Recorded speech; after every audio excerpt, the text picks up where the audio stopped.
الحمد للہ رب العالمین والصلاة والسلام على رسوله الكريم وعلى آلہ واصحابہ اجمعین الى یوم الدین اما بعد. اللہ اکبر لا الہ الا اللہ واللہ اکبر وللہ الحمد. معزز بزرگوں، دوستوں، نوجوانوں، آپ سب کو عید الفطر کی مبارکباد. اللہ تعالیٰ کے دن کو ہمارے لیے دائمی بنائے، ہماری محبتوں میں اضافے کا سبب بنے اور ہماری یہ اجتماعیت، ہمارا یہ اتحاد قائم و دائم رہے. معزز سامعین، ہم جس دین کو ماننے والے ہیں، اس دین کے ساتھ ایک چیز لازم ہے، وہ یہ کہ باطل ہمیشہ اس سے ٹکراتا رہے گا. ہمارا اور آپ کا دین ایک زندہ دین ہے. اس سے کسی کو انکار نہیں کیا کر سکتا، کسی کو انکار نہیں ہے. یا تو اس کو مانے گا یا اس کے خلاف کھڑا ہوگا. دنیا کے بہت سارے مذاہب ہمارے سامنے ہیں جس کے بارے میں ہمیں کبھی کوئی خبر نہیں ملتی یا ہمیں کوئی فکر نہیں ہوتی. ہمیں اس بات کی فکر نہیں ہوتی کہ ہمارے ارد گرد جو مذاہب پائے جاتے ہیں ہم ان کے خلاف بولیں، ان کی کمیوں کو اجاگر کریں. لیکن اسلام ایک ایسا مذہب ہے، ایک ایسا دین ہے کہ ہر کوئی اس پر انگلی اٹھاتا ہے، اس کے خلاف کھڑا نظر آتا ہے. اس کی وجہ یہی ہے کہ یہ ایک زندہ دین ہے، یہ دلوں میں گھر کرنے والا دین ہے. اس کو لوگ قبول کرتے جا رہے ہیں. اس سے دنیا میں باطل کا اختتام ہونا ہے.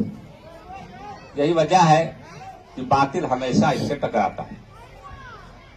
آج ہمارے ملک میں جو صورتحال ہے وہ آپ کے سامنے ہے. ہمیں ایسا لگتا ہے کہ ہماری زندگی تنگ کی جا رہی ہے.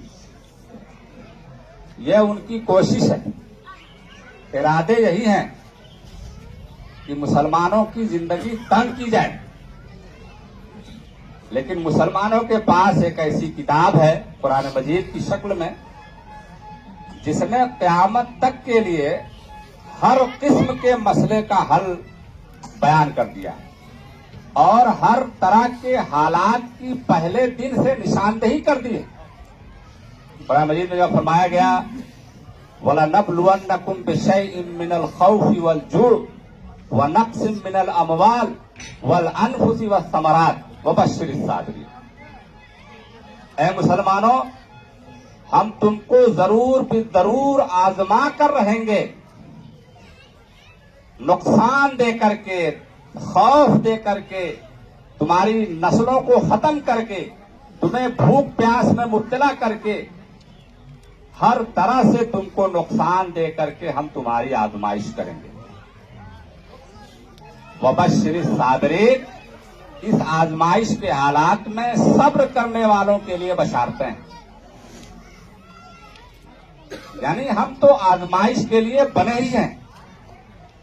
ہماری زندگی کوئی کیا اجرن کرے گا، ہم تو اس کو ایک امتحان سمجھتے ہیں، ایک آزمائش سمجھتے ہیں. اس کے ذریعے سے اللہ تعالیٰ ہمیں اور آپ کو آزماتا ہے. اور چیلنجز ہمیشہ نئی راہیں کھولتا ہے. جب حالات بگڑتے ہیں تو ہم سوچتے ہیں، غور کرتے ہیں. البتہ ہمارے اور آپ کے کچھ چیزیں کرنے کی ہیں جس پر ہمیں سنجیدگی سے غور کرنا چاہیے. وہ یہ کہ امت مسلمہ کو قرآن مجید میں خیر امت کہا گیا ہے. کنتم خیر امہ، تم ایک بہترین گروہ ہو، ایک بہترین جماعت ہو جو لوگوں کے لیے نکالے گئے ہو،